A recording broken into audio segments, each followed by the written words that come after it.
The great thing about our industrial workers, which we like to call our industrial athletes, is just like when you're training a professional athlete, you want to optimize, you want to get the best performance so that they don't strain themselves or, in our assembly worker, hurt themselves. Virtual manufacturing means making decisions about a manufacturing assembly process and designing the manufacturing plant, but using virtual data to make those decisions. So what we want to do is we want to take a look at all the processes, all the new parts for every new car, and do an analysis with our digital human model to make sure that that assembly process is feasible to the people that need to build it.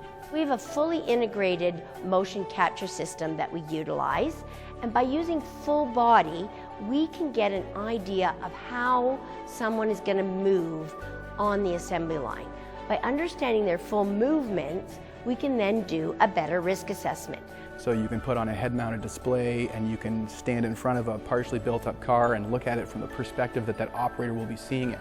And we can actually have them reach for that part.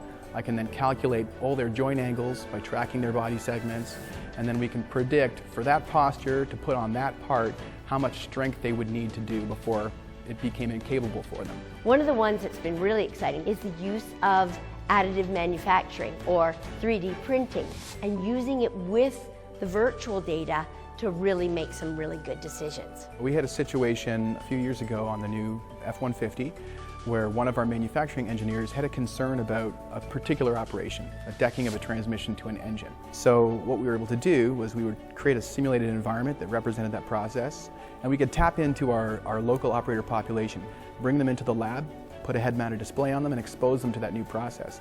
And these are truly our industrial athletes. These are the people that do that task 300 times a day, and we can have them buy off on that ergonomic process, on the assembly feasibility of that task, so that when that truck hits that workstation in 2 years, we know we're going to build a quality product.